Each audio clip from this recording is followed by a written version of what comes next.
The budget remains completely failure, and the budget also reminds me from a scene from a popular movie of Three Idiots. All of us have seen the movie.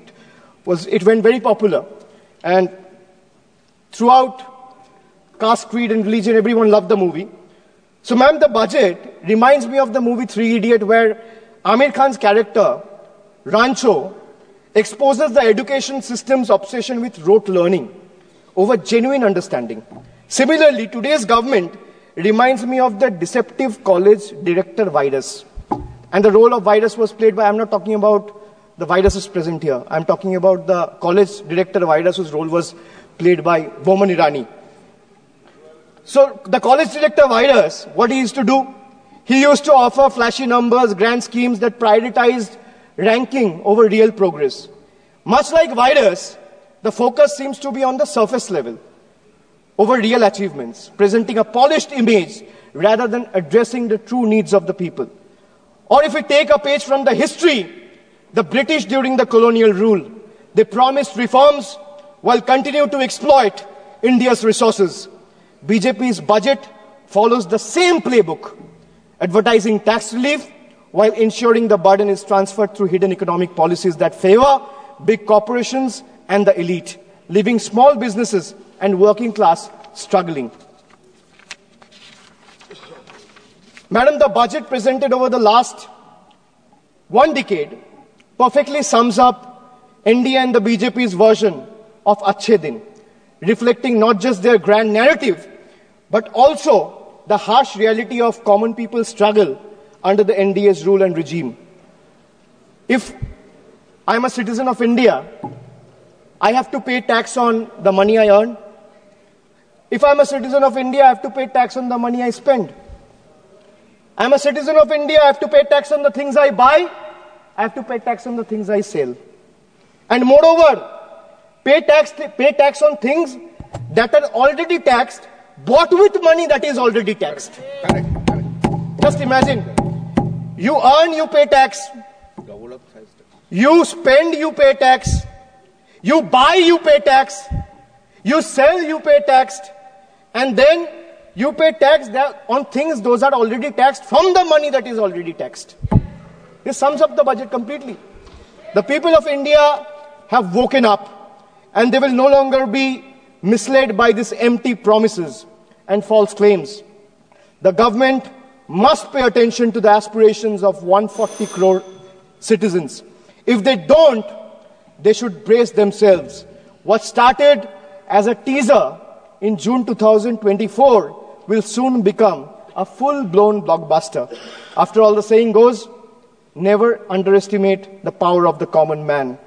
And they are all, every Indians who's watching this, who has seen the budget, who has voted in 24 and is going to vote again, exercise their franchise, they are far better scriptwriters than the BJP members of this house. India now sees the truth clearly. BJP stands for Bhashan, Jumla and Propaganda, where speeches replaces real action. And NDA stands for, well, no prize for guessing, not delivering anything. राष्ट्रपति महोदया ने उल्लेख किया कि startup के मामले में हम दुनिया के तीसरे बड़े इकोसिस्टम बन गए, मगर हम तीसरे बड़े इकोसिस्टम से संख्या के आधार पर नहीं बने। जब हमारी सरकार नहीं थी, कुछ 100 स्टार्टअप थे, आज 1 लाख से ऊपर स्टार्टअप है। सभापति महोदय, 1 लाख की संख्या महत्वपूर्ण नहीं है। 675 जिलों में से 600 जिलों में स्टार्टअप काम कर रहे हैं। ये हमारी सरकार की महत्वपूर्ण उपलब्धि है। केवल स्टार्टअप का मतलब दिल्ली, मुंबई, बेंगलोर, हैदराबाद ये नहीं है। 675 में 600 जिलों में स्टार्टअप काम कर रहे हैं। और डोमेस्टिक फ्लाइट्स के मामले में हम तीसरे बड़े सिविल एविएशन सेक्टर हो गए हैं।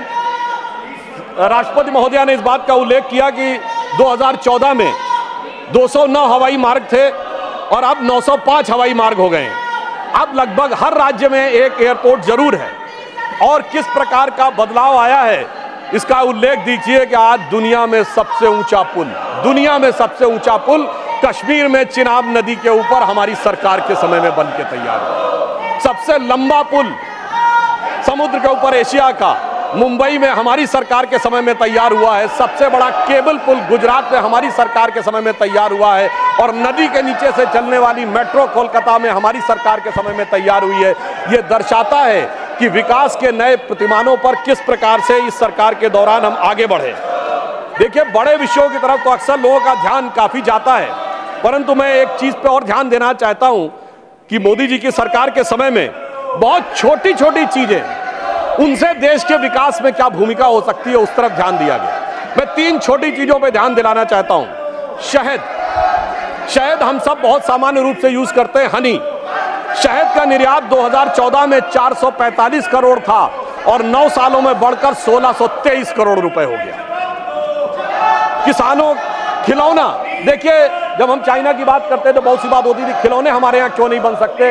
इन 9 सालों में हमने 1844 करोड़ रुपए के खिलौने जो हैं वो एक्सपोर्ट किए हैं। ये हमने छोटी सी चीज में आगे बढ़ने का प्रयास किया। और दूसरी चीज जो हमारे विरोधियों को शायद याद हो, खादी, जिसका महात्मा गांधी जी के साथ बड़ा संबंध माना जाता था, हमारी मोदी जी के प्रयासों से 2014 में जो खादी का मार्केट 31,000 करोड़ रुपए का था, वो अब बढ़कर 1,35,000 करोड़ रुपए का हुआ, यानी 4 गुना अधिक खादी में हमने वृद्धि प्राप्त की है।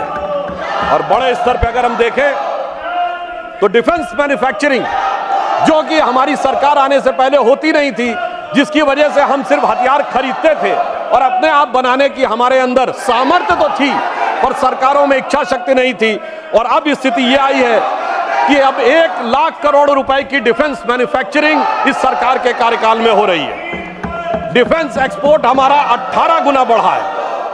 और सभापति महोदय, 500 हमारे डिफेंस के ऐसे प्रोडक्ट हैं जिसे सरकार ने निर्णय लिया है कि इनका इंपोर्ट बैन, यानी जो पहले विदेश से आते थे वो 500 प्रोडक्ट भारत में ही बनेंगे, इक्विपमेंट, और वो विदेश से नहीं लिए जाएंगे। और इतना ही नहीं, उत्तर प्रदेश और तमिलनाडु में 2 डिफेंस कॉरिडोर बनाए गए, जिसका उल्लेख राष्ट्रपति महोदया ने किया है, जिसमें ब्रह्मोस मिसाइल बनने का उल्लेख भी उन्होंने किया है, जो भारत की पहली इंटरमीडिएट रेंज बैलिस्टिक मिसाइल है और जिसे हमने एक्सपोर्ट करने की शुरुआत की। और फिलीपींस पहला देश बना जिसने एक्सपोर्ट का ऑर्डर लिया है। सभापति महोदय, मैं उत्तर प्रदेश का रहने वाला हूं। वहां ब्रह्मोस मिसाइल का कोई पार्ट बने, कोई कंपोनेंट बने, ये अपने आप में कितने बड़े गर्व का विषय है। मुझे याद है कि हमारी सरकार, मोदी जी की सरकार आने से पहले उत्तर प्रदेश की छवि क्या बना के रखी गई थी। सिनेमा क्या बनता था उत्तर प्रदेश पे, जिला गाजियाबाद, लखनऊ सेंट्रल, तो सीरीज बनती थी मिर्जापुर, तो ओंकारा में मेरठ की गैंगवार, तो बाबर फिल्म में कानपुर की गैंगवार, तो कंपनी फिल्म में दिखाया जाता था कि जैसे कि मुंबई का सारा जो माफिया है वो पूर्वी उत्तर प्रदेश से आ रहा है। आप सोचिए, उस समय अवैध हथियारों के बनने के समाचार आते थे और अब intermediate range ballistic missile Uttar Pradesh में डिफेंस कॉरिडोर में बनने जा रही है। इतना बड़ा नजारा बदलने के बाद भी जिनकी नजरें ही ना हो, उनको नजारा कैसे नजर आ सकता है, यह समझा जा सकता है।